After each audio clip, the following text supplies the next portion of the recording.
I do.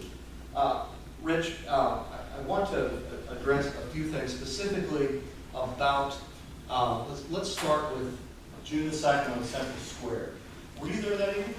I was. Why did you go there that evening? I went there because I'd gotten a call from Andy, otherwise known as Screw the Cat, who had been out there with Yankee, otherwise known as Matthew Obashan.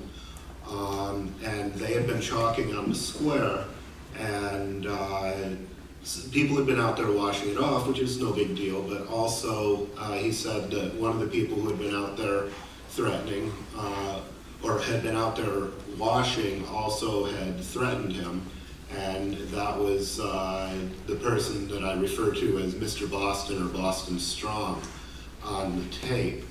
And he asked me to come out with a camera and to record what was going on. So I grabbed a camera, I grabbed a monopod, and he actually came to the Keene Activist Center and picked me up, and we rode out there.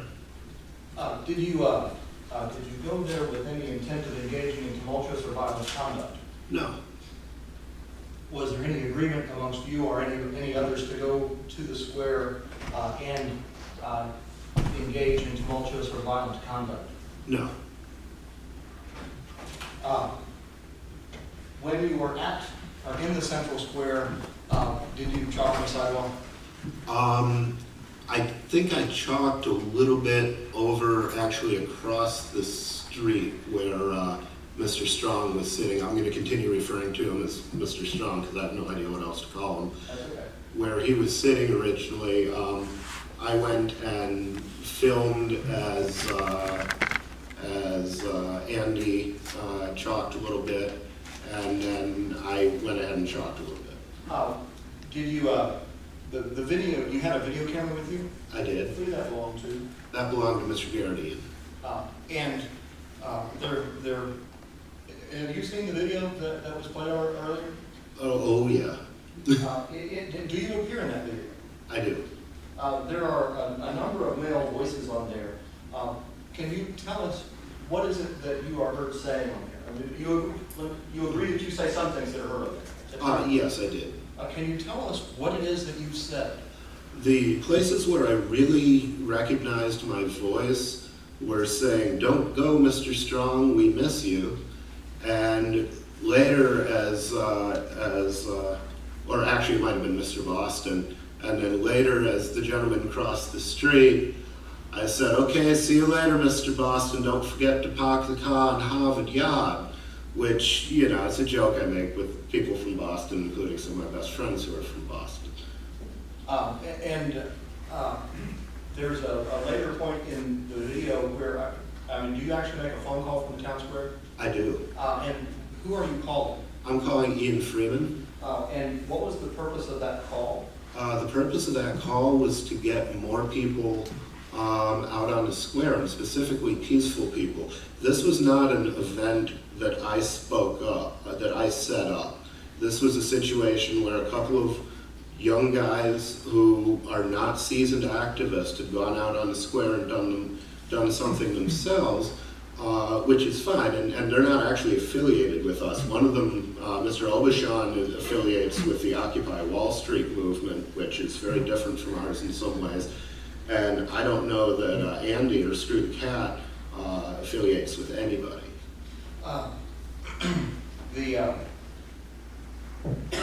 When the angry man came across the street and the other two men attacked Andy, where were you as they came out to attack?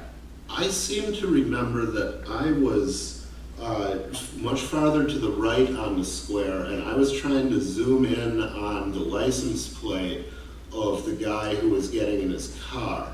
So I didn't become aware that there was any other confrontation going on until I saw the backpack fly. I saw that there was an African-American gentleman over there talking to Mariah, but I couldn't hear them. And so I wasn't really aware that there was a fight brewing until I saw his backpack fly, and I thought, well, I'm going to censor what I thought. I thought, holy shoot, Something's going on over there that I've got, there's an attack going on over there, and I've got to go lend some defense. And I can tell you, if I had been aware that Terry was over there threatening to have Mariah raped, you would have seen me on the video because I would have gotten up right up next to her. I was unaware that that was going on. Once you realized that there was something going on, when you see the backpack fly, what did you do?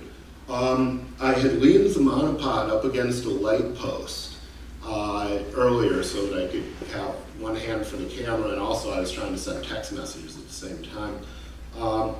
And so I went back by the light post. I deposited the camera and phone there because I didn't have time to deal with them. I picked up the monopod and I proceeded toward the battle. And why did you do that? Well, because I didn't want to see any more violence occur. I mean, we're not out there to do violence. That's not our purpose. That's not our place. We're not out there to make enemies. We're out there to make friends. Were you holding the object in your hand on the square? Was I holding the object?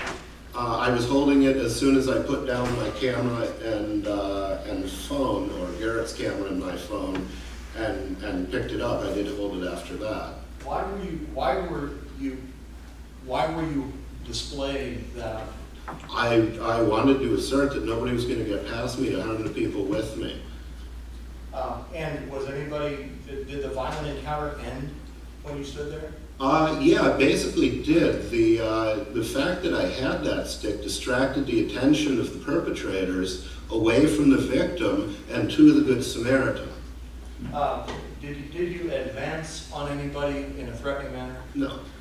Did you swing that stick in any way? I did not. Was your purpose in holding that object to use it as a shield or a sword? I would say it was much closer to a sword. I mean, I would have struck a blow